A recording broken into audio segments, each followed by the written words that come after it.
Hi, good morning. Welcome back to the Monday Live. Every week we will be once again trying to explain a little bit of technical terms and give some small, easy, actionable SEO tip that you can start implementing immediately so that your website will be working better, will be found better, will be better optimized. So today we're talking about the slug.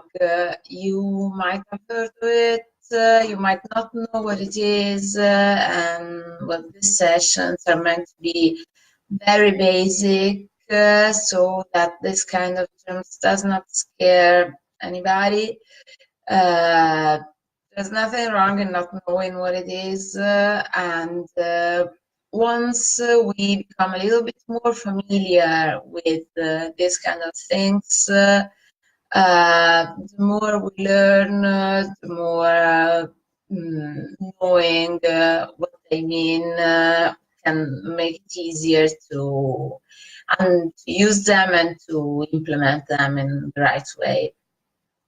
So the slug, the so-called slug, is the part of a URL of the website address page, which does identify that particular page exactly on the website, and it should be something that is easy to read from.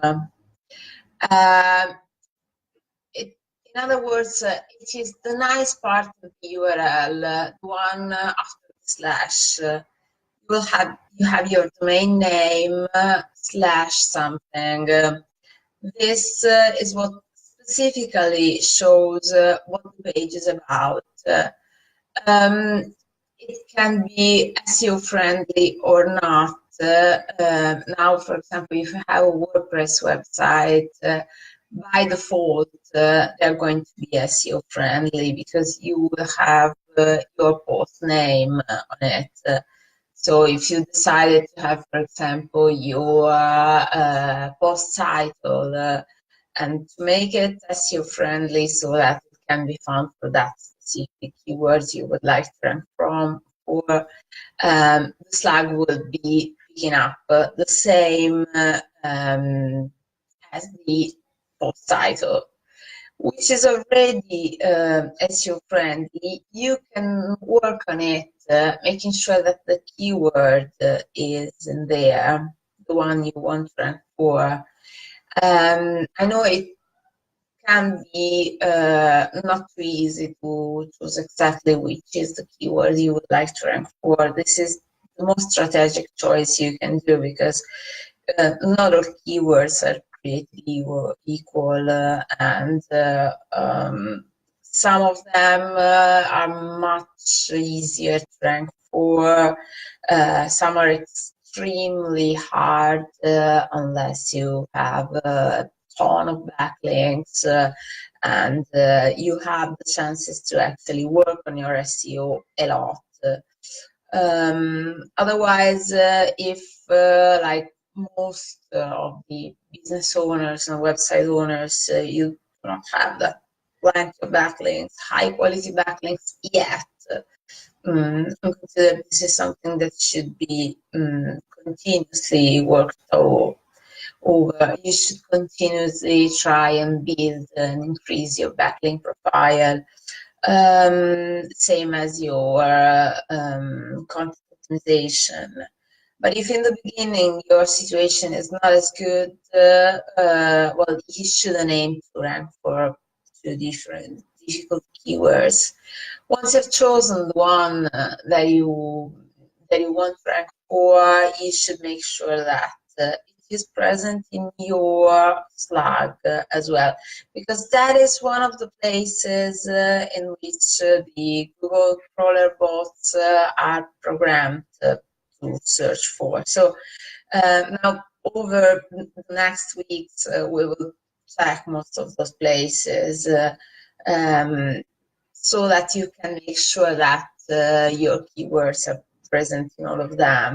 Slug is one of this. It's one of the places you should not forget.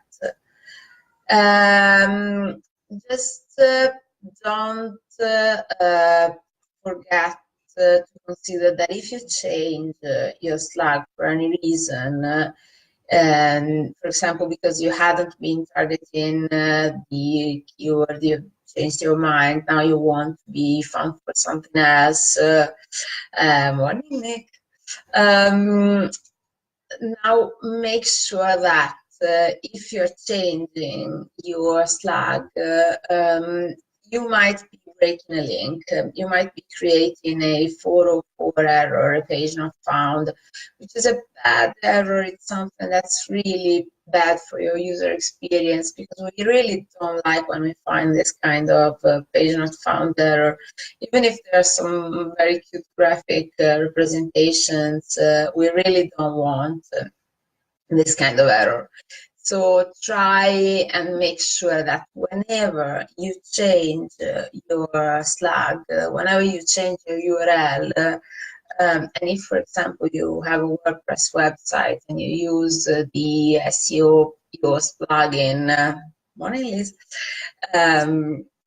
If you use the SEO EOS plugin for WordPress, you will be seeing this kind of warning whenever you try to change a slug. It means that you have to remember to make a redirection. To make a redirection, you have many tools. The one I recommend, because it's very easy and it's free, it's intuitive to use. It's a plugin which is called Redirection, so you don't really have to remember with name. And you just have to remember whenever you change the URL to take note somewhere of what was the previous URL. And in the redirection plugin, you just add the old slug and below the new slug where you want the page to be redirected to. So you will not create a broken link. You have to consider that links are the streets that crawler bots go on top of. So if you break links, there would be no access to the other page. You are just blocking the way and they cannot proceed any further. So you want to let them go and reach all the parts of your website, and you do not want to have any broken roads on your site. So in the redirection plugin, you can even check already all the 404. This is something that you can do even from other places. One of these places I do recommend all my clients, but really I won't get tired, I won't stop telling how important it is to become familiar with Google Search Console, which was previously called the Webmaster Tools, and your Google Analytics, which are free tools that everybody can use, and every website owner should become very, very familiar with them. And on your Search Console, you can see all the 404 errors, and you should take a look at it and see if you've changed any URLs and you forgot to create a redirection. That is the time.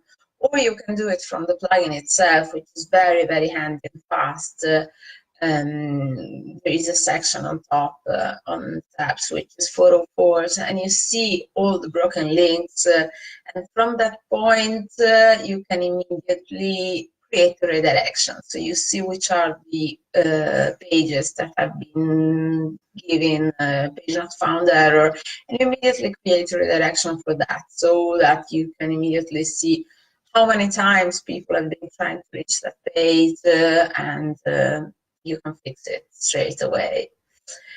A little bit more of things about the slug.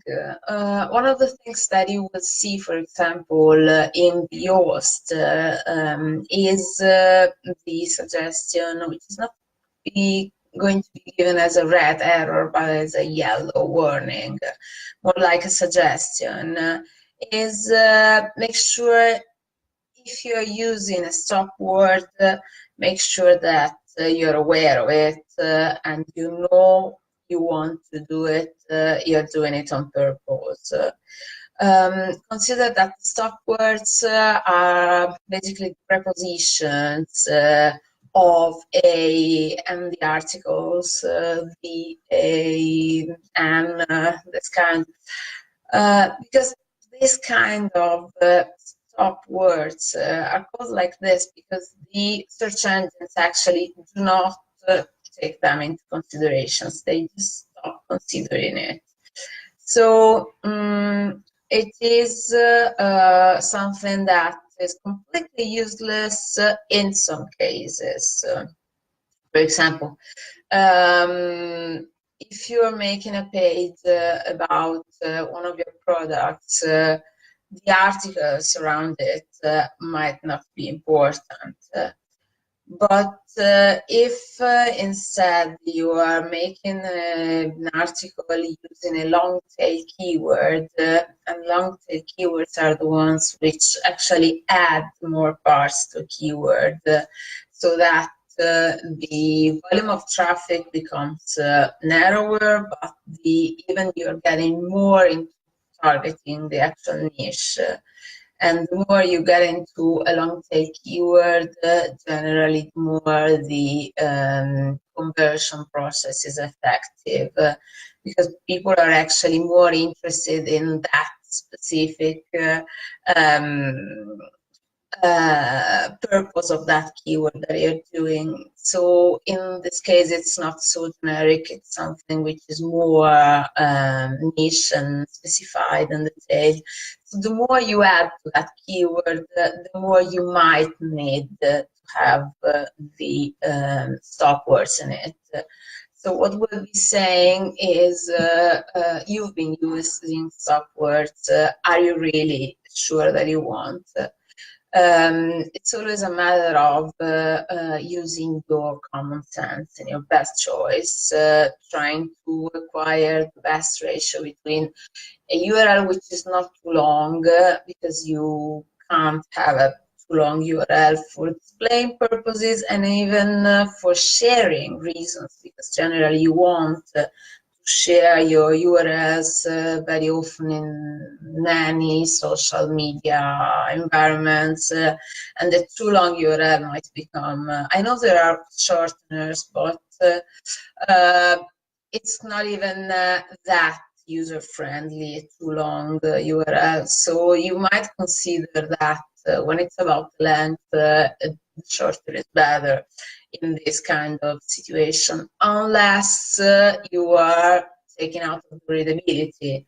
So it's always a matter of getting the best possible readability with the shorter length of this keyword.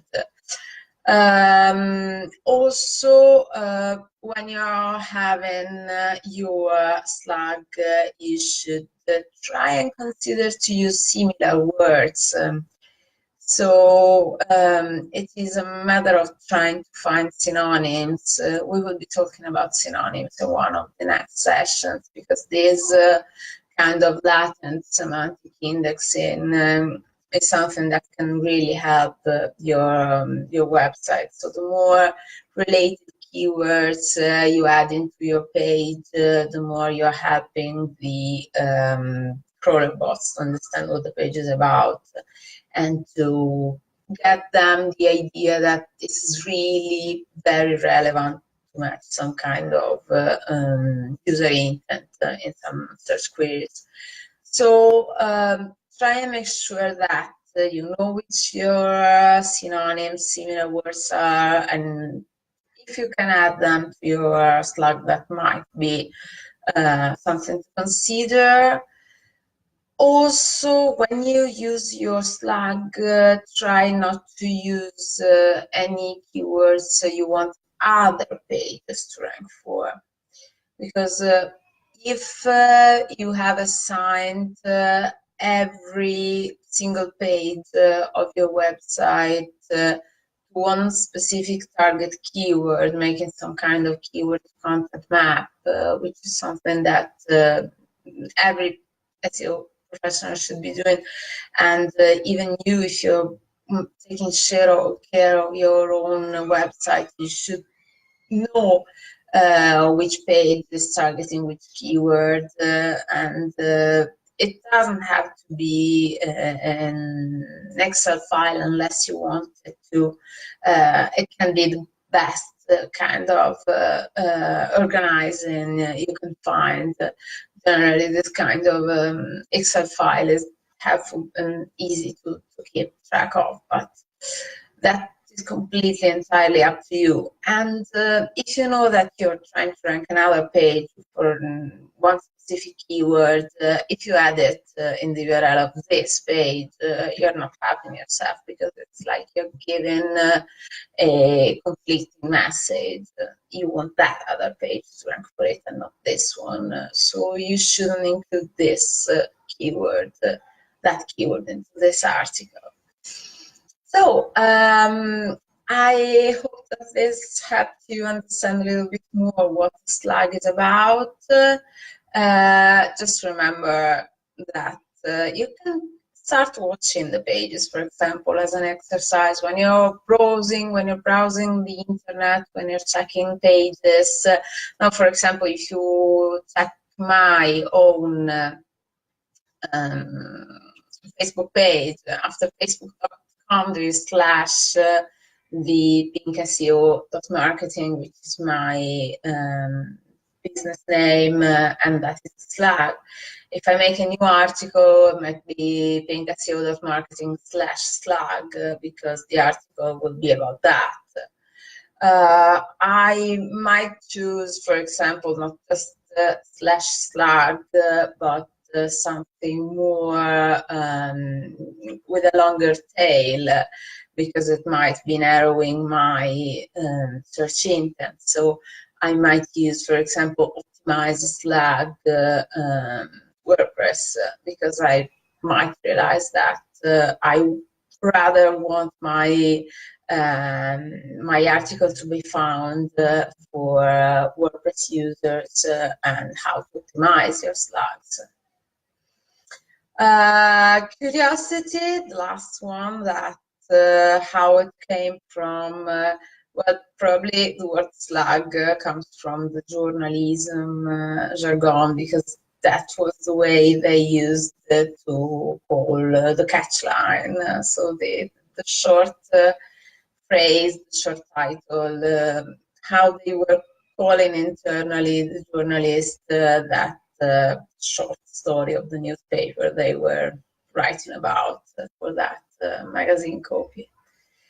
So that's it for today.